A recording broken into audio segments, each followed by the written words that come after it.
So you can see, don't do this without first memorizing where the locations were of the nuts and bolts. Pay special attention to that wire. Make sure you don't cut or break that.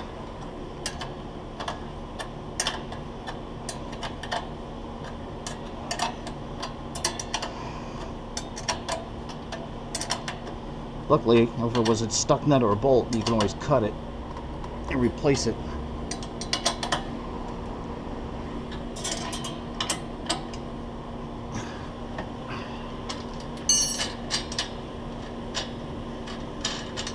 Loosen the axle nuts.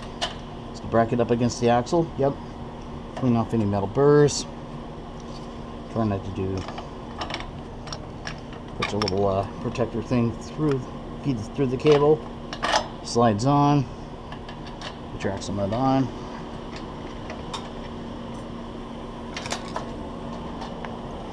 Oh, and you may have noticed I put the bike on the charger too. So while you're doing this whole thing, when you're done, you do a check ride.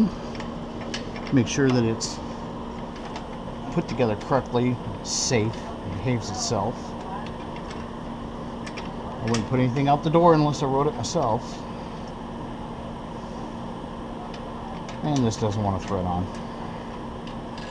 Like I said, this is more important than just putting a wrench in there and just going gleefully on it. You gotta make sure that it's torqued on there, that it's traveling on the groove and the threads.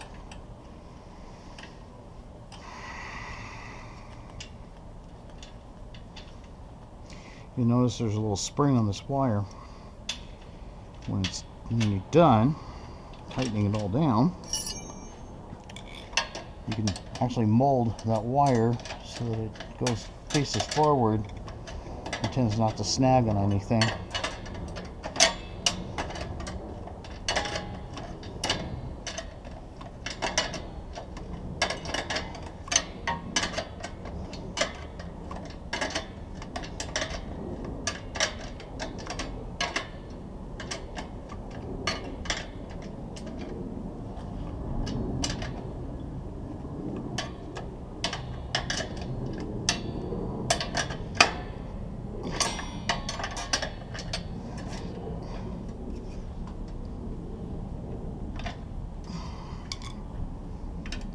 Fine.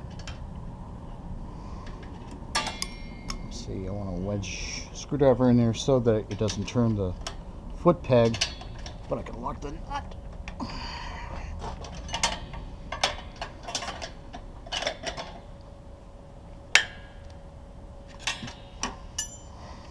Lock the jam nut.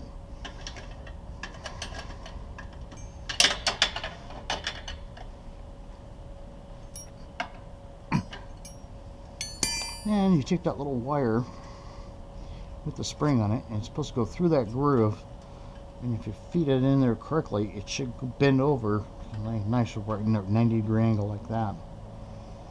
And it's got some slack to travel. Now we can put your rear brake back together. Feed the cable in, put the spring on, doesn't matter which way it goes. The end of that threaded shaft goes through this peg that goes in the arm back here, and then lock it down with the lock nut, and then tighten it until the wheel just barely starts rubbing on the brake. Then you know you got the brakes adjusted tight enough.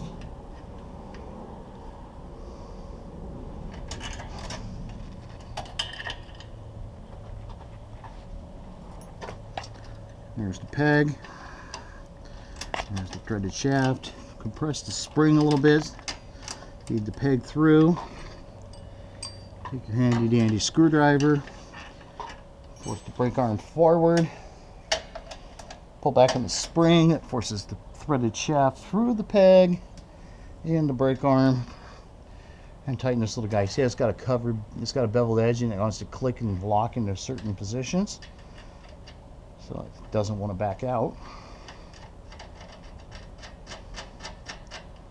So I just pull the brake lever forward until it engages the brake on the drum. That's about as close as it's going to get to being tight. Sure, I could force it any harder, but then When I let go of this locking nut, it'll have the brake basically locked against the wheel. We don't want that. We want to have some travel on it. So just lock this down, finger tight, till you can't turn it any harder. Give the wheel a spin. Oh, the brake's too tight. Stop the wheel. So back it off a couple clicks. Nope, don't hear the brake shoe dragging on the wheel. So that's probably close, within a click or two. So let's finish tightening up the wire here. Here's your brake motor controller.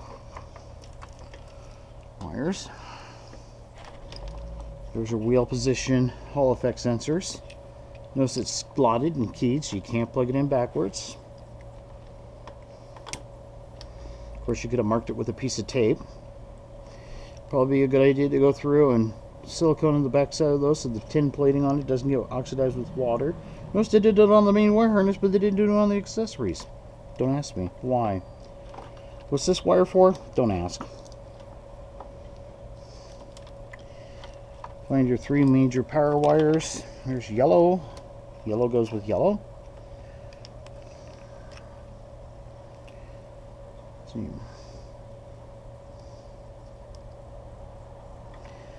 Push the little butt connectors together. Make sure that this one broke.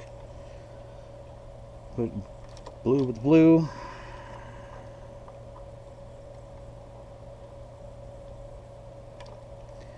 And green with green.